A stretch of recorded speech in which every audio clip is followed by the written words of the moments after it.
Perkenalkan, nama saya Ahmad Umarum, saya mahasiswa Universitas Hairul Ternate, Fakultas Ekonomi dan Bisnis, program studi akuntansi semester 4. Di sini saya membuat tugas yang diberikan oleh dosen pengampu saya pribadi, Bapak Dr. Suwito SMSI, yang dalam tugas ini membuat satu proposal. Dan saya mengambil judul proposal saya yaitu persepsi auditor internal terhadap efektivitas pengendalian internal pada perusahaan manufaktur.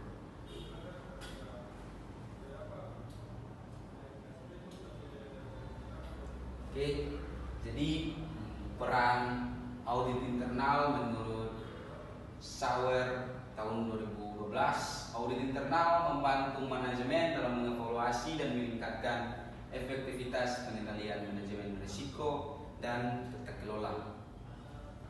Jadi audit internal membantu manajemen dalam mengevaluasi dan meningkatkan efektivitas pengendalian manajemen risiko dan tata kelola. Yang kedua, ada fungsi audit internal yang independen, memungkinkan identifikasi kelemahan dalam sistem pengendalian dan pemberian rekomendasi perbaikan. Ini ada subjektivitas, efektivitas, dan pengendalian internal. Persepsi auditor internal.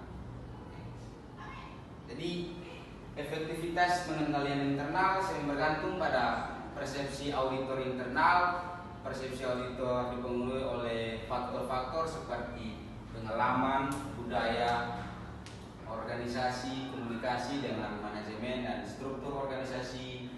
Itu menurut Rahmawati tahun 2020. Slide berikutnya ada kompleksitas perusahaan manufaktur. Jadi tantangan di perusahaan manufaktur, proses produksi, persediaan dan efisiensi operasional lebih kompleks dibandingkan sektor lain.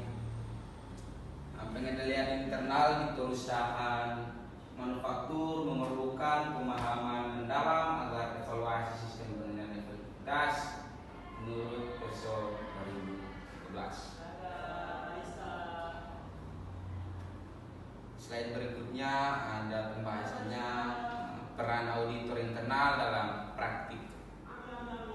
Jadi peran proaktif dan adaptif auditor internal. Auditor internal harus lebih proaktif dan adaptif terhadap dinamika lingkungan bisnis untuk menjadi mitra strategis manajemen dalam mengelola risiko.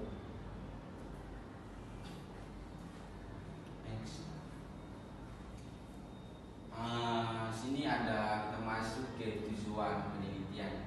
Jadi tujuan penelitian menggambarkan persepsi auditor internal terhadap efektivitas pengendalian internal pada perusahaan manufaktur. Itu mengidentifikasi faktor-faktor yang mengaruhi persepsi auditor internal dalam mengevaluasi pengendalian internal, menjelaskan bagaimana persepsi auditor internal dapat digunakan untuk memperkuat sistem pengendalian internal. Itu adalah tujuan dari penelitian. Memungkinkan eksplorasi mendalam terhadap persepsi auditor internal berdasarkan pengalaman mereka dalam konteks nyata. Jadi metode penelitian ini menggunakan pendekatan kualitatif, bukan kuantitatif. Dan yang kedua, memberikan eksplorasi mendalam terhadap persepsi auditor internal berdasarkan pengalaman mereka dalam konteks nyata. Jadi auditor harus mempunyai pengalaman atau empirik dalam konteks nyata, atau mereka sudah pernah belajar persoalan misalkan sistem-sistem audit atau regulasi-regulasi yang tercantum dalam audit. Jadi mereka harus mempunyai jiwa, harus mempunyai skill dan sifat yang independen. Agar bagaimana? Agar tidak mudah mengaruh, tidak memihak.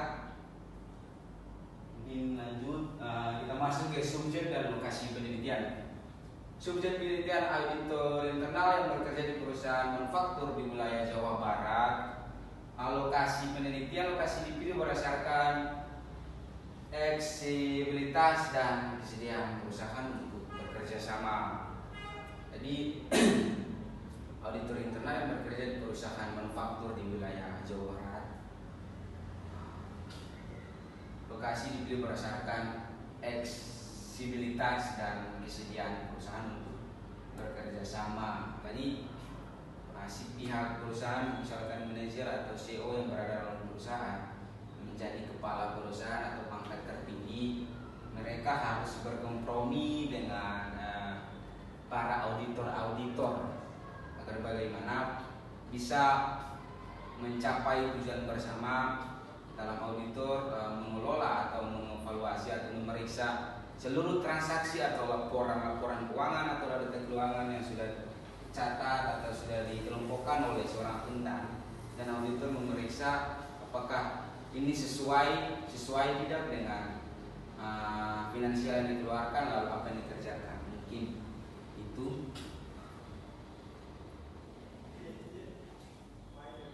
Jadi teknik pengumpulan data. Nah, teknik pengumpulan data yang pertama ada wawancara mendalam dengan auditor internal. Jadi mereka harus wawancara mendalam dengan itu bisa mengumpulkan data. Itu adalah teknik yang pertama. Dan yang kedua, harus dokumentasi terhadap laporan audit dan kebijakan pengendalian internal. Dan mereka harus mendokumentasi atau memfoto agar bagaimana menjadi suatu barang bukti yang nyata, tidak bisa dimanipulasi. Yang ketiga, ada observasi terhadap kegiatan audit internal jika memungkinkan. Jadi kita harus, misalkan dalam perusahaan, mereka harus mengawasi kinerja-kinerja yang akan dikerjakan oleh pihak auditor untuk bagaimana meyakinkan mereka terhadap pekerjaan itu sendiri. Selanjutnya ada kebasahan data. Jadi kebasahan data ada teknik regulasi. Yang kedua, ada penggunaan sumber dan metode yang berbeda untuk meningkatkan validitas data. Ada lembar cek, ada proses pengecekan kembali data yang ditranskrip dengan informan untuk memastikan kesesuaian data dengan persepsi mereka. Oke, sekarang kita masuk ke kesimpulan. Mungkin tadi adalah pemaparan PPT, poin dan penjelasan sedikit. Mungkin langsung saja ke kesimpulannya, yaitu pentingnya persepsi auditor internal. Proses auditor internal sangat memengaruhi efektivitas pengendalian internal dan perusahaan manufaktur. Kontribusi penelitian, tujuan pustaka pengendalian internal. Jadi tujuan pustakanya pengendalian internal. Definisi pengendalian internal menurut Klausul 2013, pengendalian internal adalah proses yang dirancang untuk memberikan keyakinan terkait pencapaian tujuan organisasi. 3. Fokus utama pengendalian internal, keefektifan dan efisiensi operasi, keandalaan pelaporan keuangan, patuhan terhadap hukum dan peraturan yang berlaku. Selanjutnya kita masuk ke penelitian terdahulu. Jadi fungsi audit internal, menilai efektivitas pengendalian internal melalui evaluasi, desain, implementasi, dan pengendalian.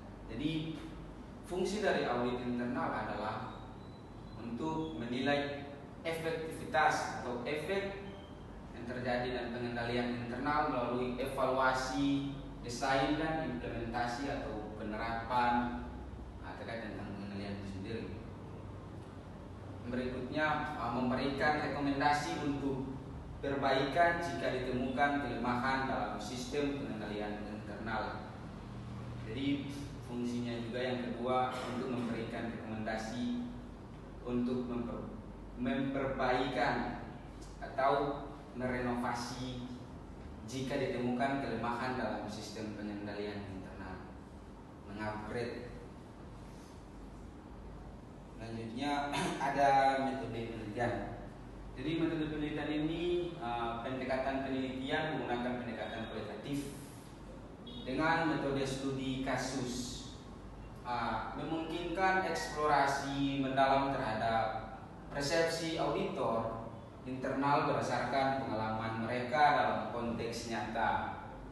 Jadi metode penelitian ini menggunakan pendekatan kualitatif, bukan kuantitatif. Dan yang kedua, memberikan eksplorasi mendalam terhadap persepsi auditor internal berdasarkan pengalaman mereka dalam konteks nyata. Jadi auditor harus mempunyai pengalaman atau empirik dalam konteks nyata, atau mereka sudah pernah belajar persoalan misalkan sistem-sistem audit atau regulasi-regulasi yang tercantum dalam audit. Jadi mereka harus mempunyai jiwa, harus mempunyai skill dan sifat yang independen agar tidak mudah terpengaruh, tidak memihak. Mungkin lanjut, kita masuk ke subjek dan lokasi penelitian. Subjek penelitian auditor internal yang bekerja di perusahaan manufaktur di wilayah Jawa Barat. Lokasi penelitian, lokasi dipilih berdasarkan eksibilitas dan kesediaan perusahaan untuk bekerja sama. Jadi auditor internal yang bekerja di perusahaan manufaktur di wilayah Jawa Barat, lokasi dipilih berdasarkan eksibilitas dan kesediaan perusahaan untuk bekerja sama. Jadi si pihak perusahaan, misalkan manajer atau CEO yang berada dalam perusahaan, menjadi kepala perusahaan atau pangkat tertinggi, mereka harus berkompromi dengan para auditor agar bagaimana bisa mencapai tujuan bersama dalam auditor, mengelola atau mengevaluasi atau memeriksa seluruh transaksi atau laporan keuangan atau data keuangan yang sudah dicatat atau sudah dikelompokkan oleh seorang akuntan, dan auditor memeriksa apakah ini sesuai tidak dengan finansial yang dikeluarkan, lalu apa yang dikerjakan. Mungkin itu